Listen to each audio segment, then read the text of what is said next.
Imagine you wanted to create the perfect video game for a particular person, and that particular person was a rapidly aging D-grade millennial voice actor who has already read every Lovecraft short story at least twice, used to live in Inverness, and whose favorite TV shows are MASH and Columbo. And you'd have done a good job, at least in theory, if you'd come up with something not too dissimilar to Still Wakes the Deep, a Lovecraftian horror game set on a Scottish oil rig in the 1970s, absolutely dripping with some of the best voice acting performances the British Isles has ever offered the world. Oh, bless his little communist socks. Muchly appreciated. Remember, life is like football. It's not over until the final whistle. You'd also think correctly that person, namely me, would like Still Wakes the Deep. But I do not, and I think the reasons why I do not make this retrospective particularly interesting, at least for me.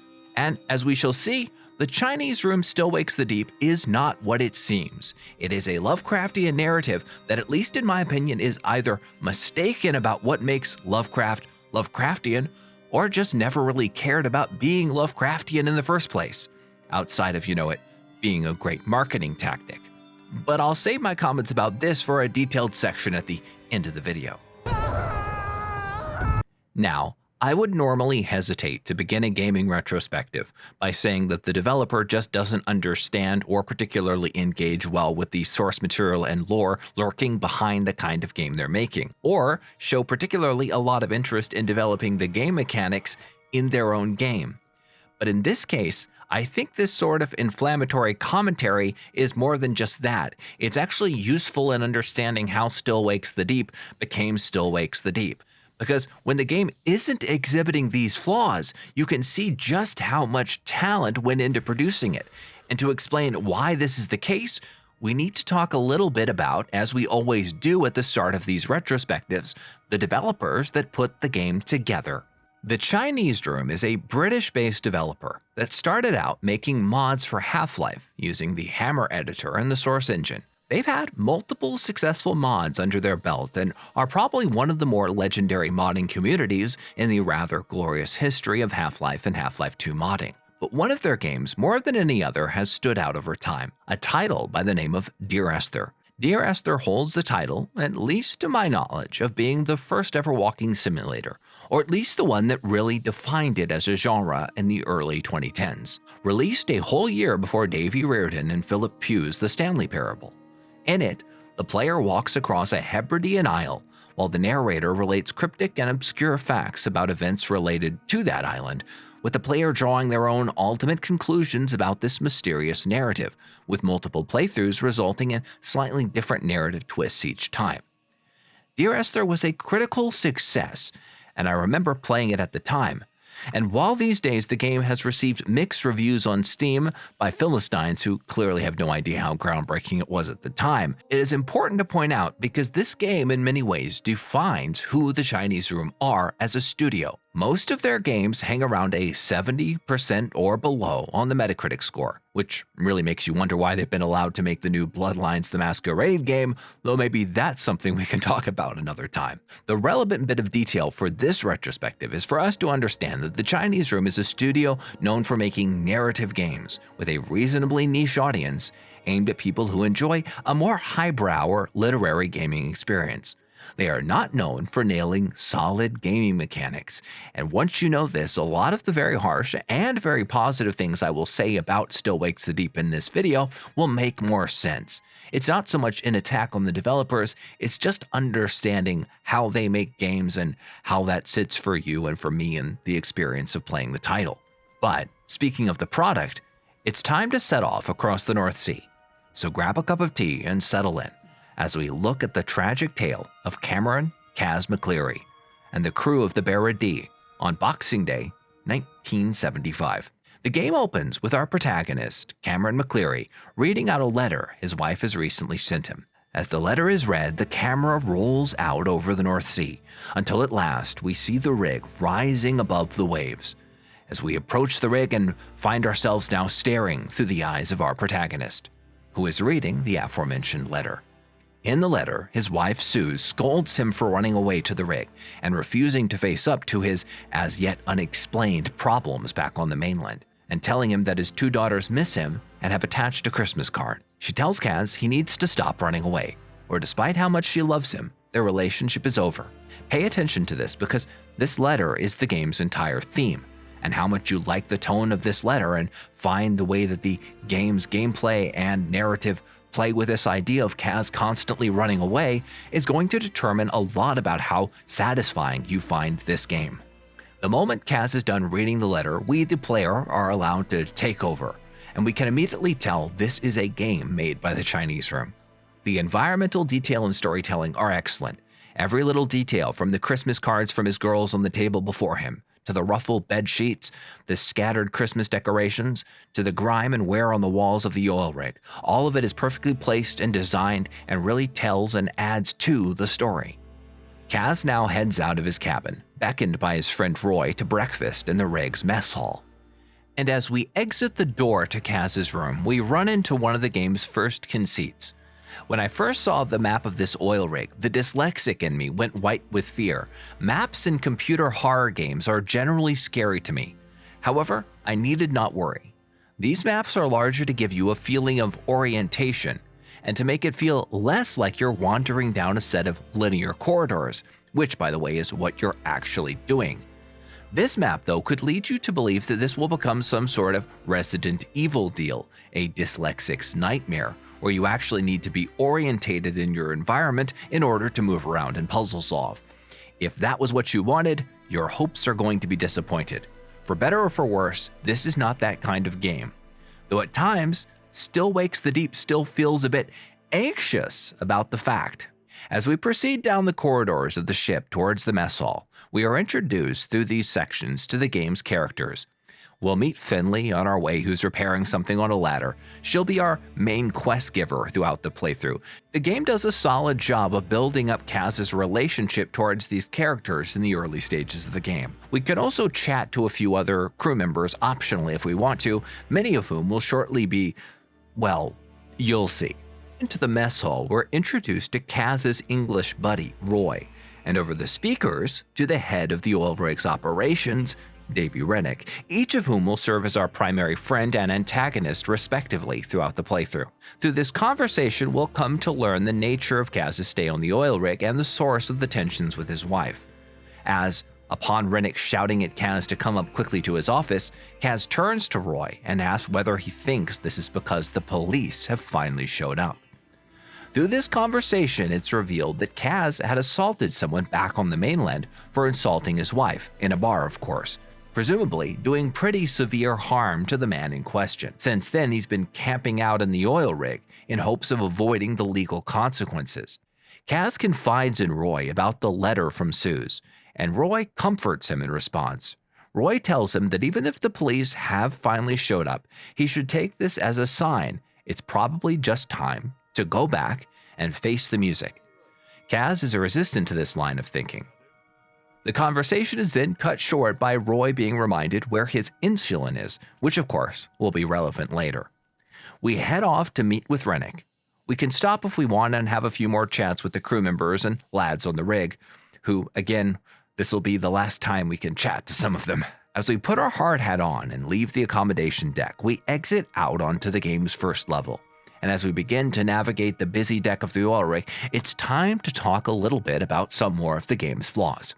You see, the design of the levels in Still Wakes the Deep is incredibly detailed, but this has a negative side effect. The areas aren't just detailed, they're cluttered with detail, and all of this detail has the effect of being very eye-catching precisely because it is pretty. But because it draws your eye towards it, it's easy to lose track of the correct path forward. The level designers are clearly aware of this, so most of the time the way forward will be designated by bright yellow paint that sticks out heavily in the dark environments. I really dislike this. I know some people have a problem with it in all games, but for me, I just really got annoyed with it in Still Wakes the Deep. If you are just listening to my review and watching the footage on screen, you might think I'm nitpicking at the game, but trust me, If you pick it up and play it yourself, now that I've pointed it out to you in this video, you won't be able to ignore it. You will constantly find that your eye is scanning the environment looking for more yellow paint. I know this is a trick that many modern games use, I understand why they do it, and oftentimes it doesn't bother me. But in Still Wakes the Deep, it's so overbearing and so necessary that given all of the visual clutter, it really feels like the developers are using a crutch. I was trying to pull up some good clips to use in this video and I realized that there aren't any. The whole game is following the yellow paint. Good level design should allow for beautiful levels, but that beauty should also pull the eye of the viewer in the direction that they should go forward. Great games like Dark Souls and Half-Life 1 do this perfectly. However, here, it seems like there's no philosophy of game design behind the levels in Still Wakes the Deep. They are incredibly beautiful replicas of an oil rig that will soon be suffering certain consequences, but they are not great from a gameplay perspective. As we move forward across the deck for our meeting with Rennick, we get a chance to talk to the deckhands, and it turns out there's been some issues with the drill this morning, and they are struggling to stay on their tight schedule. And as we are about to take the lift up to see Rennick, one of the crew asks us for some help fixing a fuse box. This introduces us to the game's control system. Now, Still Wakes the Deep is your standard first-person walking simulator, but its control scheme is relatively unique. Interactions with the game's environment are contextualized, so if Kaz needs to turn something left, you need to hit the left input. If something needs smashing, you need to spam a button. If something needs twisting, you might need a series of circular inputs. All of this, I suspect, is to add flavor to your interactions with the environment, and some of these are a welcome distraction from all of the walking and do add a bit of immersion. But some of these are just downright irksome, especially in certain sections of the game, especially underwater. I should note that I played the game on keyboard and mouse, and it might be that these sections feel more natural on a controller. But for me, instead of feeling immersive, a lot of them feel like I was stuck constantly performing QuickTime events for the simplest of things. I almost feel bad complaining about it because the mechanic is technically fine, but it just doesn't click. It just doesn't make anything any better than it would be without it. As we make our way up the elevator and into the control tower, we're introduced to Rennick, who you might call the game's antagonist. The following conversation between the two Scotsmen really goes a long way to highlighting how insanely good the voice acting is in Still Wakes the Deep. It shows you that picking voice acting talent, most of them from the theater, is 1,000 times better than phoning in the latest Hollywood drivel. And as someone who's lived for years and years in the UK, the local accents make me immersed in a way that I could not possibly get from less authentic actors. There are words in British vernacular that go on to perfectly describe what happens to Kaz once he opens the door and begins the conversation with Rennick, and I can't say them on YouTube, but a male dog has 2 of them. The police are indeed on their way for Kaz, and Rennick is none too happy about the law being brought out to his oil rig. Their conversation, if we can call it that, is interrupted though by the phone ringing. The drill crew are still having issues down below because there's some sort of strange object that they're having difficulty drilling through. Rennick insists that despite the crew's safety objections, they should just drill, baby, drill straight through this unknown object. As you can imagine, this is not a good idea. To absolutely no one's surprise, Kaz is fired and heads out of Rennick's office and towards the helipad.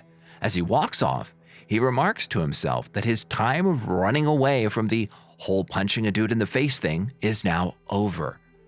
As we arrive at the chopper, the sound of the drill begins to vibrate through the deck, and a few moments later, the rig begins to leer from side to side violently. One of Kaz's friends goes overboard right before his eyes into the cold ocean below, and as the rocking intensifies, Kaz is not far behind him as he plunges down into the abyss below.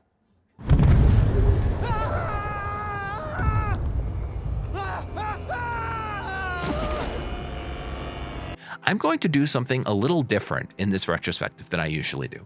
Normally, I like to break down the levels and discuss each one of them in detail as I play. After all, One of the reasons I myself enjoy watching retrospective channels like Your Favorite Son and I Finished a Video Game is that vicarious feeling of playing the game through someone else's eyes, and I hope to give that to you, my viewers, but in the case of Still Wakes the Deep, there's just not enough core gameplay to comment on in that fashion. So I'm going to give an overview of our progression through the game instead, and hope that will suffice, as most of the interesting stuff about this game is the narrative rather than the gameplay, and we'll discuss that in the final section of the video once we're done seeing how things unfold. Returning to Kaz as he lies in the icy waters, we get a flashback to the events of him leaving for the oil rig, only to be woken up by one of the roughnecks, Brody, pulling us out of the icy waters. By the time Kaz fully regains consciousness, the crew are outside attempting to raise one of the deep-sea diving pods, as one of the crew members has been trapped inside since the events of the drilling incident. As we retrieve the capsule, the crew member inside is making some ominous noises, but we're sent off to find out what's happening upstairs, so we'll need to work our way through the lower decks through the Lex Sea and back up to accommodation. These initial walking sections introduce us to the main ways of moving through the rig. The walking simulation in this walking simulator goes, well, as you imagine it would, always following the yellow paint in each instance. Eventually, we make our way out of these lower reaches and into the looming darkness of the Lex Sea. Here, we're reunited with Finley, who we met at the very beginning of the game. She'll serve as our primary quest giver, if that's the right word for what remains. In that, she'll at least help direct us towards the bits of the rig that need fixing in our desperate plight to save ourselves. The game's environment design really shines in areas like this, and the sound design is similarly excellent. As you work your way forward, you can hear in the distance sounds that you shouldn't never hear in the distance. Gibbo, one of the crew members, has gotten something on him, and in the greatest example of dry Scottish humor, is just not quite right. We have now got to navigate through these water tanks to get back to accommodation. The following section has some good atmosphere, and it's relatively easy to avoid being found as long as you move quickly through the area. In fact, I'm not even sure it's possible to get caught, because I didn't dare test it out. I found the incoming noises just too creepy. Overall, if you look for the yellow paint, you'll find your way out just fine. In fact, now is probably a good time to mention Still Wakes the Deep's difficulty system. The game has a modular difficulty system bifurcated into story and standard mode. The standard mode is what I've played on this playthrough, though I've messed around a bit with the story mode playthrough to see how it makes some of the game's trickier sections easier and whether that makes them more pleasurable to play. The only real difference between the two is that the major stealth sections of the game that we'll be coming up on later are much easier on story difficulty than they are on standard, with enemies being much less responsive to Kaz's presence than they are on standard difficulty. This is important because when it comes to discussing the game's stealth system, and what I believe those flaws to be, these only really apply to standard difficulty. The story mode more or less trivializes the stealth sections of a lot of the game, and in my opinion, looking back on my playthrough writing this script, I think a lot of it is probably better off for that. I know somebody is probably going to call me a loser in the comments, but I actually think Still Wakes the Deep is best played on story mode, because it helps you focus your attention on the best aspects of the game. But we'll talk about that a little later on. Eventually, we make our way out of the Lex Sea, as whatever Gibbo was now pleads with us not to go, not wanting to be left trapped in the dark. And with that, we're back in the accommodation section.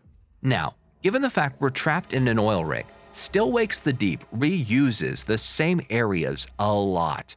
And the designers succeed spectacularly in the fact that this never feels done out of a sense of laziness as it might with a lot of other games. The reason we'll be seeing the same sections of the oil rig a few times over is always because it makes good sense within the narrative, and seeing the changes in these environments really helps us feel the looming doom and downfall of the rig as everything gets progressively worse. The scene in accommodation is now very different than it was before the event with the drill. Inside the now vacant accommodation section, the phone is ringing.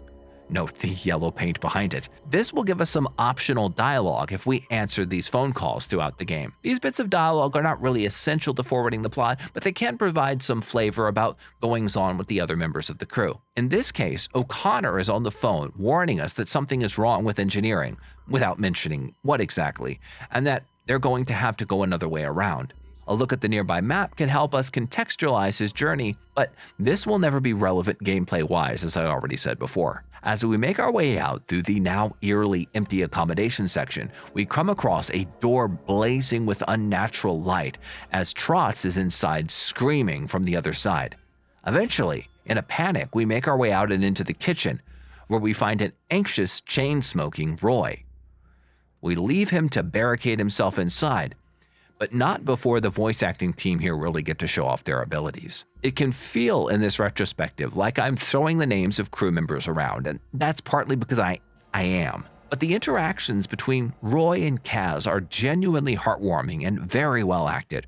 Roy and concern for his safety give Kaz something other than himself to be concerned with throughout the game. But just as that lovely bit of dialogue ends, we're back to the gameplay, because I spy, with my little eye, something that is painted yellow, and I know that I must move toward it. As we continue on our slow walk toward engineering, it is becoming clear that whatever the thing that they drilled into is, it is slowly taking over the rig. And judging from Kaz's own experience, it has some effect on the human mind, especially when you get too close to it.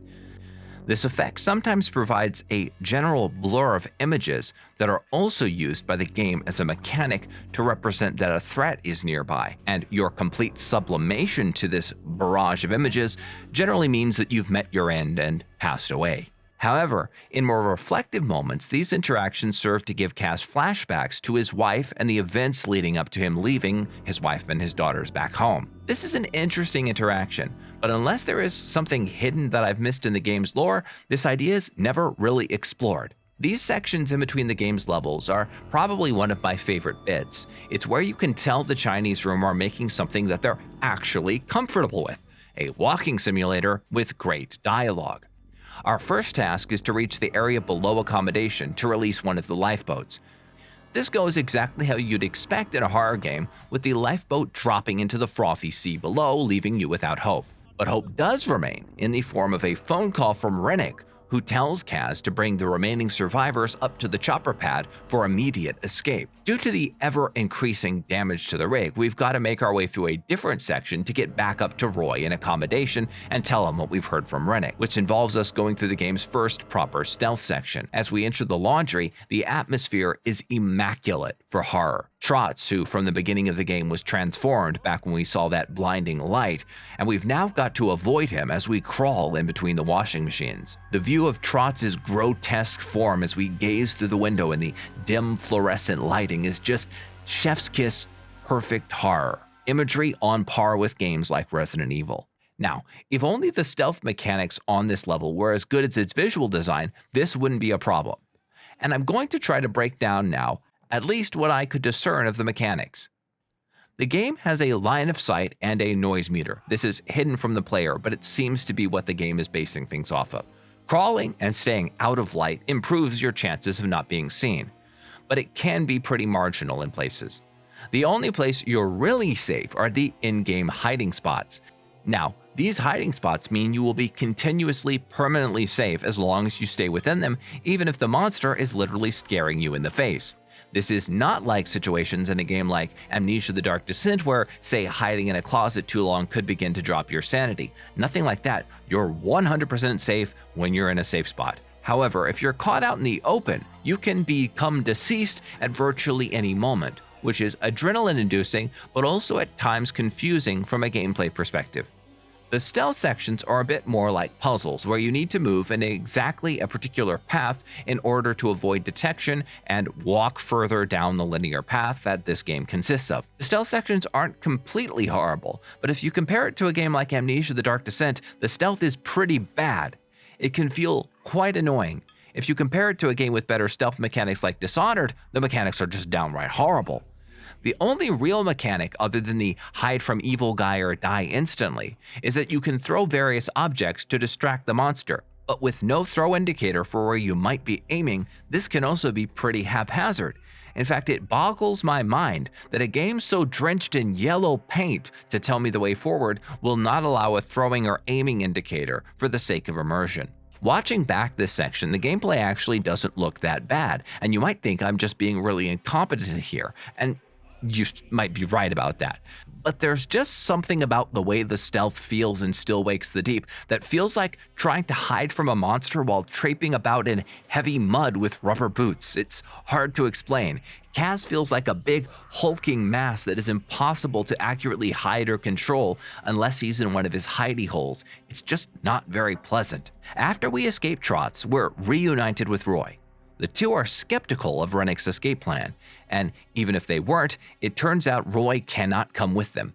He is now feeling very unwell, looking clammy and pallid due to his lack of access to his insulin. So we leave Roy scared and alone to head for the helipad. To get there, we need to work our way through the next challenge. In order to work our way out, we need to get up to the elevator, and to do that, we have to complete a series of very video gamey tasks without getting, well, ending up like poor old Dobby.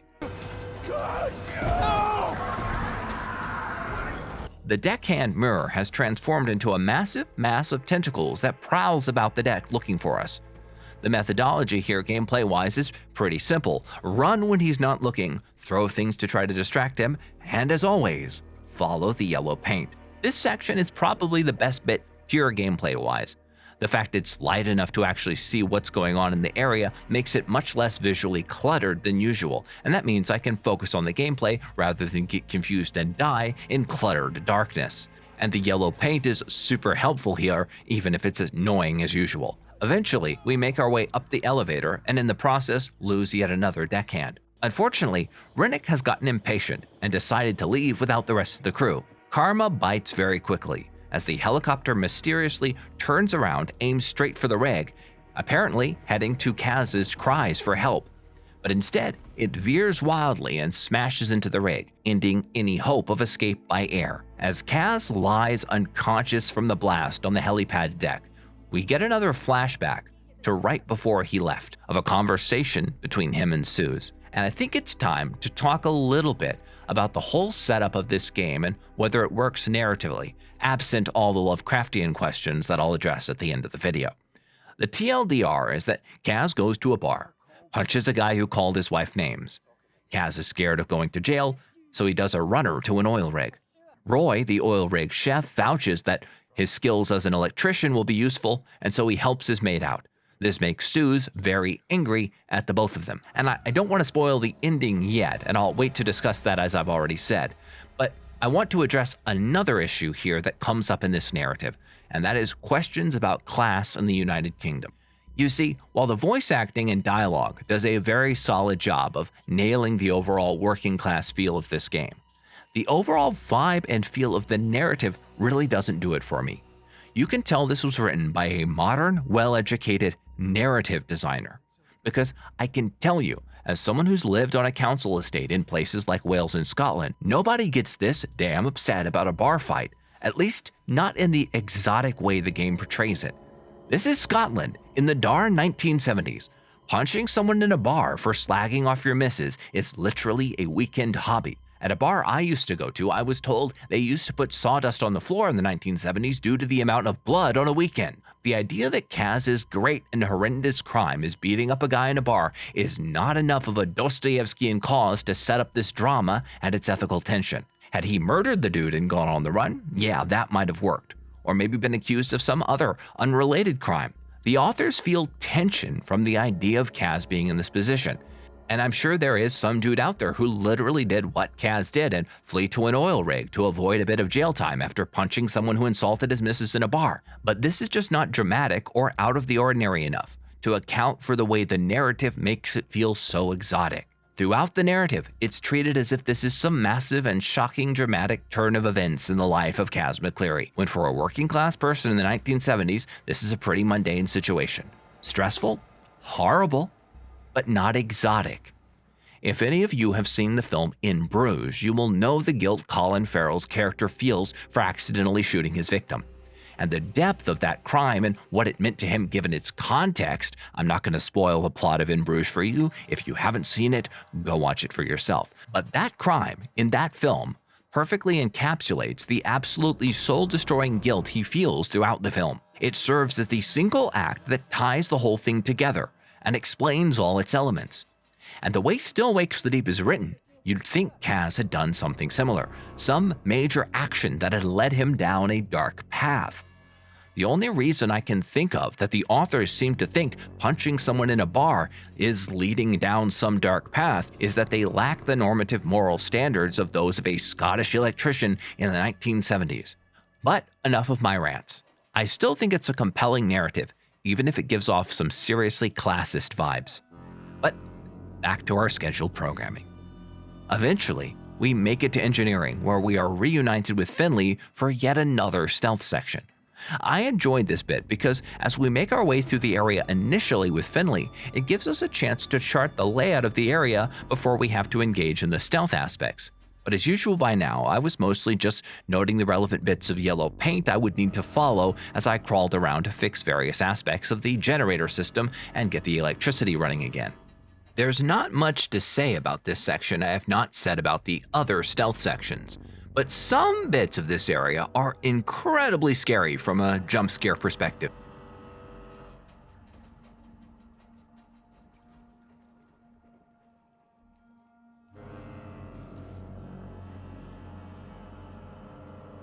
Once we're done crawling around being terrified in the dark and we manage to switch the lights back on, we're contacted by Brody, who wants us to head down to the pontoons, telling us that if we don't succeed in engaging the tension winches, the entire rig is about to sink, so it's off through engineering and into the pontoon section.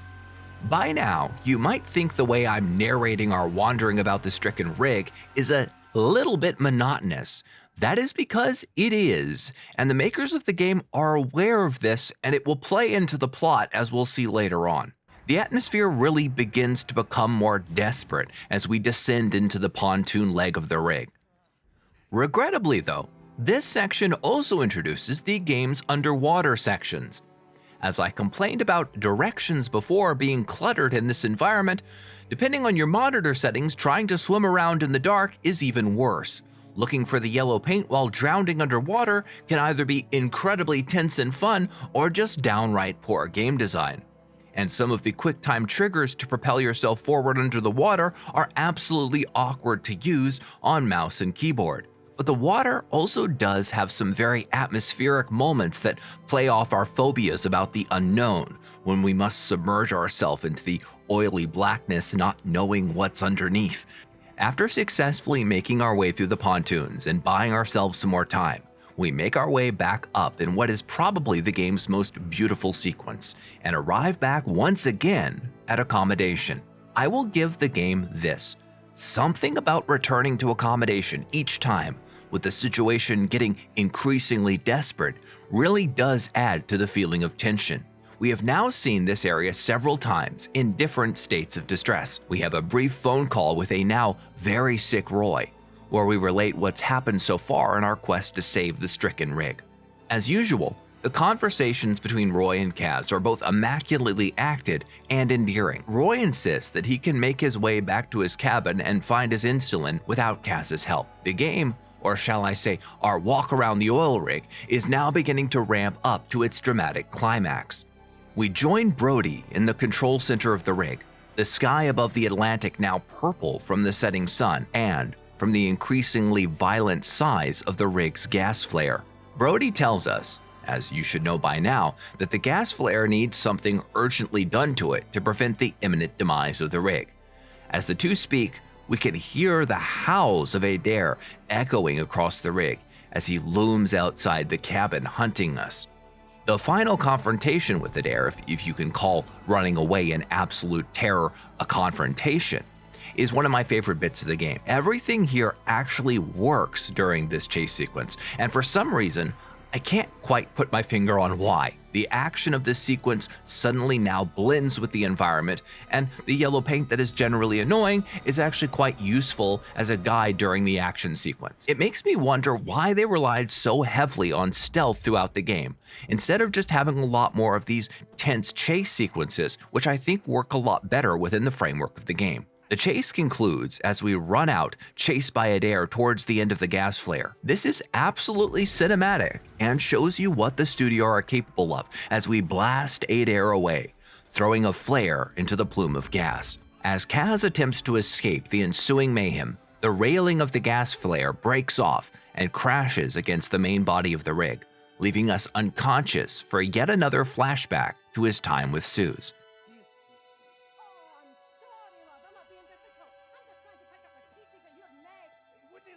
When we come to, we find ourselves lying in the broken bowels of the rig.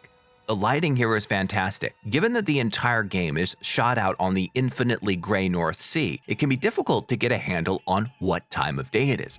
If you've ever lived on the Scottish West Coast, you'll know the difference between morning, afternoon, and evening can often be the slight difference in the shade of gray.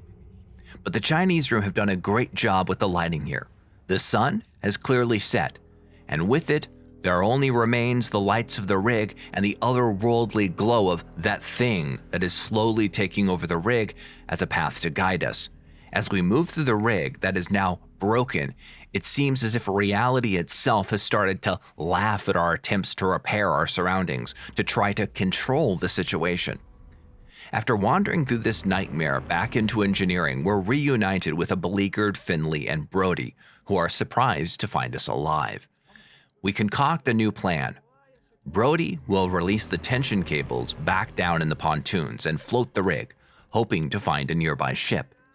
Finley and Kaz, on the other hand, will head to Marine Control to balance the rig from there. However, as they talk, a panicked Roy comes on the microphone. He is clearly in a state of absolute distress and is delirious from lack of his diabetes medication. He's wandered onto the accommodation roof. Instead of heading off with Finley, Kaz decides to go save Roy back in accommodation. And so, we head off to accommodation one last time. But with a final warning from Brody that the rig is now filling up with gas and is basically a time bomb, our trek through engineering to accommodation is now unrecognizable. The area is flooded, dark and twisted as we swim through murky waters. Once we arrive back in accommodation, we find it similarly unrecognizable. This thing has begun to reshape accommodation in its own image. But worse, something now stalks the halls. Trotz roams the hallway hunting us. These scenes do horror much better than the initial sections. It almost feels as if, unlike minigames that tend to throw their best moments at you early on to keep you playing, Still Wakes the Deep and the Chinese Room got better at making horror games the further they went on with this project. I played through this section twice because I wanted to try out both difficulties for this retrospective review, and I've got to admit, I actually enjoyed the story mode much more, as it allowed me to take in the atmosphere rather than be hyper-focused on looking for the next bit of yellow paint to survive the game's mechanics. I love a difficult game. I'm a fanatical Dark Souls fan. But when the main difficulty is just moving in a linear path towards the next bit of yellow paint, I'd rather take some time to smell the flowers, or in this case, the rotting flesh and gasoline. Our final escape from Trotz is absolutely heartbreaking. While on one hand he's clearly hunting us down, there's a desperate longing for connection in his pleas as he cries that he has to make it like it was, presumably referring to what we've witnessed, the complete change that the rig has undergone. As we exit out onto the roof of accommodation, we witness a tornado swirling that is now forming around this thing and taking over the rig with the red glow of its lights in the night sky. We shout out for Roy and eventually find him inside a compartment on the roof. He's initially unconscious, but on inspection, clearly deceased. In my initial notes for this scene, I wrote that Alec Newman deserved to win a BAFTA for his performance in this scene. And in fact, he did. This is objectively some of the finest acting to ever grace a video game. And whatever other flaws Still Wakes the Deep may have, Alec Newman has put this game on his Herculean shoulders and carried it to the pinnacle of Mount Doom. She really loved you. So did my girls. Wait, what am I going to tell them? Oh, sorry. Your Uncle Roy's not coming home. After a call with Finley where we explain what's happened to Roy, we head back down to the rig operations to flood the forward pontoons and release the rig. This involves a horrifying scene where we need to grab a key from one of the crew members who has been fixed in place, still alive by this thing. With that done, we head back down to drill operations and meet with Finley. We enter the drill operations room, now only lit by the flickering red glow of the emergency lights. We find a despondent Finley staring blankly into space. We take the phone from her hand and speak to Brody, who greets us in a shaking voice. We ask him what is wrong with Finley, and he explains the situation. He's trapped in the pontoons by the rising oil and gas, with only a couple of minutes to live. He tells us the rig is now a bomb, and that he has no way out of his situation. Brody makes us promise to try to escape the rig, and swears that Finley wouldn't do something so stupid before being cut off. Finley is now sat in the corner of the room, broodingly flicking her lighter off and on. She tells Kaz that her entire quest to fix the rig has been for nothing, an obviously futile attempt in full denial of the obvious peril of the situation and what should obviously be done about it, not just to protect them from the hell of turning into one of those things, but to protect the people they love back on the mainland. Finley runs from Kaz, lighter in hand, out onto the deck. We chase her out onto the sinking deck of the now completely scuttered oil rig, waves now lapping. As the rig shudders from a massive trimmer, a pile of steel tumbles on top of Finley, crushing her beneath, and leaving Kaz with a choice. She asks Kaz a question. Who does he hear when he gets close to the thing? He tells her that he hears Sue's, and she tells him that she hears the voice of her little boy from when he was young, and that neither of them will ever see their loved ones again.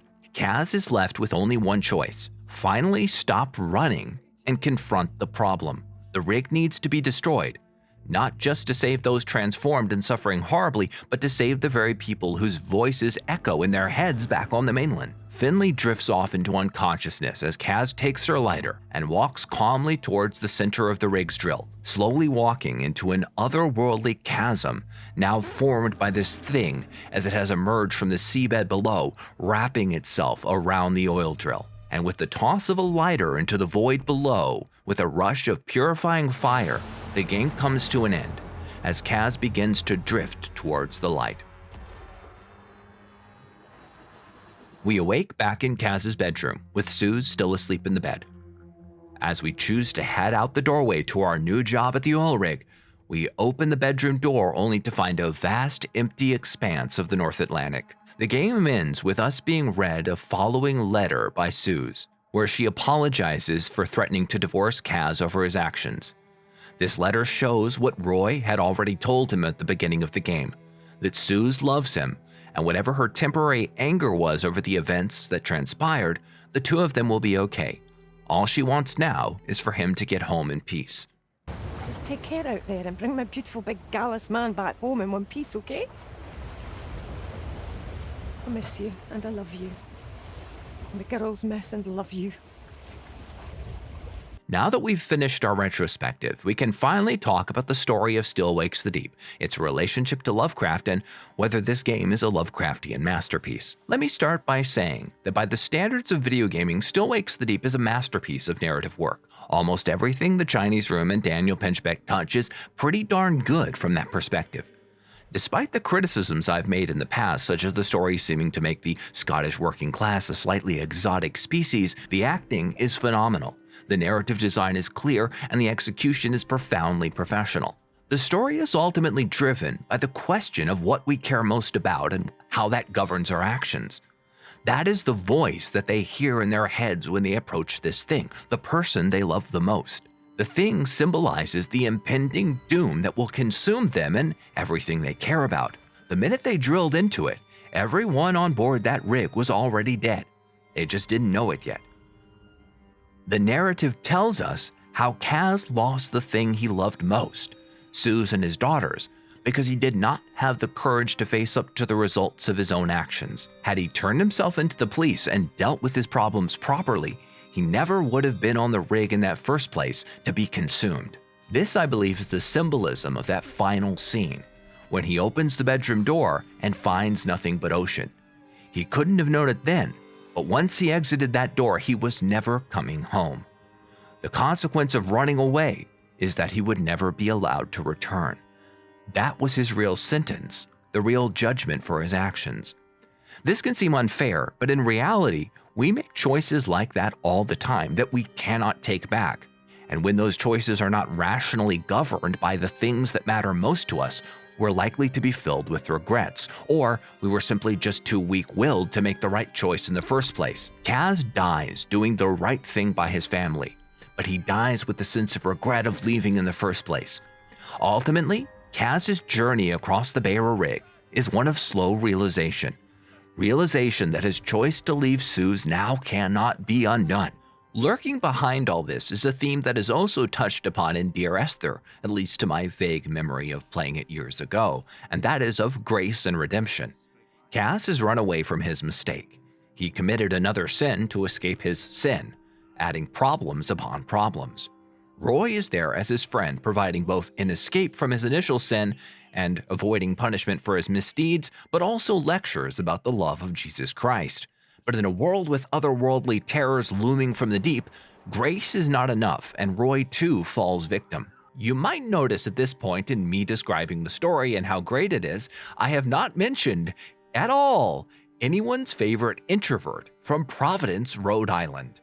And that is because the Lovecraftian aspects of this story are entirely absolute set dressing. Any disaster could have afflicted this oil rig, killed its crew, and caused Kaz to die trying to save them, and the story would have gone down the same way. This is something I've seen happen to Lovecraft in mass media more times than I'd like to admit, because certain writers just do not seem to understand why Lovecraft fans enjoy his work so much. Or perhaps they're just not all that interested. Lovecraft is great, not because of the scary monsters, the deep lore, or the casual racism, nor the nerdy white guy from New England nostalgia, though I love that bit myself. Yes, it has all those things, but that's not why it's enjoyable. Lovecraft is great because Lovecraft makes you feel wonder and terror at the same time. And it does that in a way that secular people from a disenchanted society aren't numb to.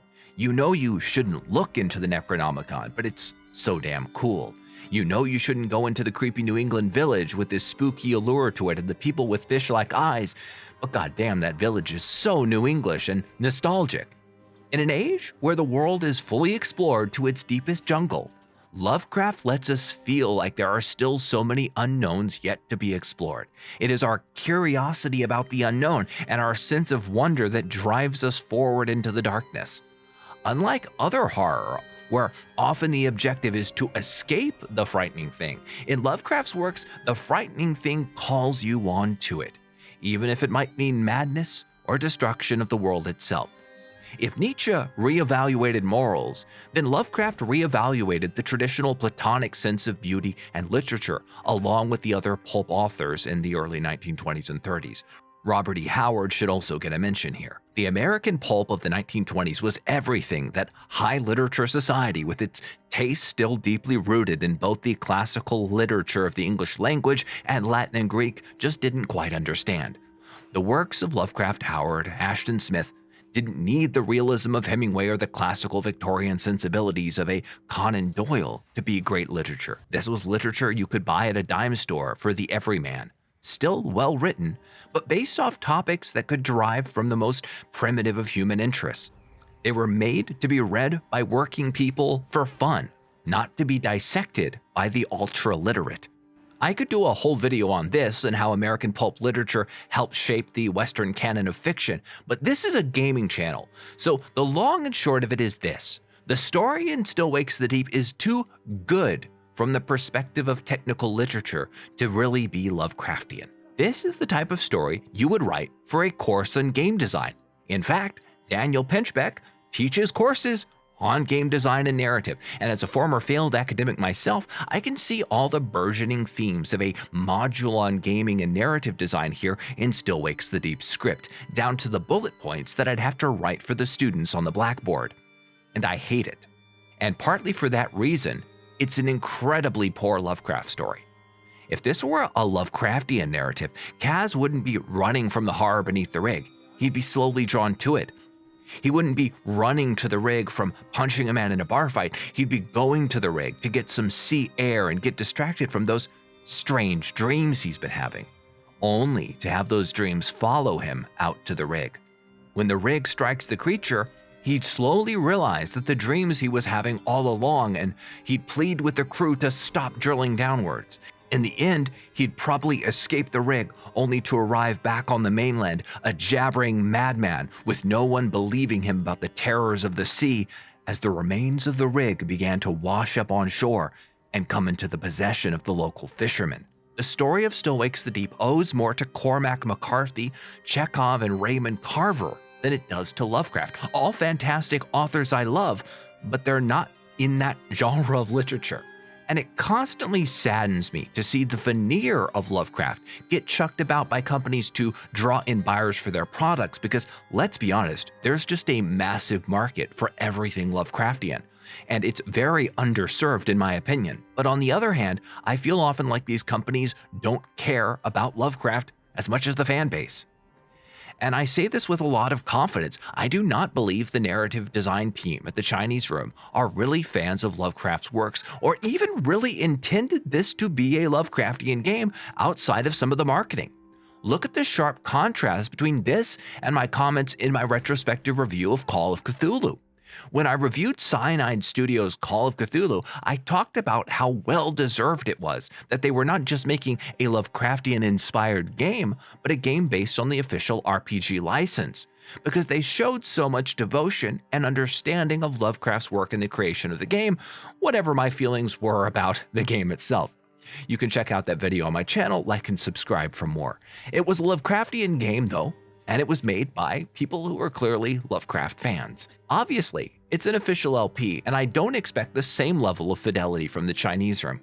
The Chinese Room are free to do what they want, but as a fan looking for something Lovecraftian, I feel very disappointed and somewhat misled by the marketing as I wrap up my time aboard the Beira rig. In the end, Still Wakes the Deep is a beautiful and flawed game with an incredible cast, but one that has, lurking within its murky depths, a deep sense of pretense, Lovecraftian marketing with no Lovecraftian story in sight, and developers that really don't seem interested in the topic. Weak stealth and platforming mechanics because the developers don't seem that interested in making a stealth or a platforming game. And a fantastically written but predictable story that reads more like an MA thesis in creative writing than it does a good plot for a video game.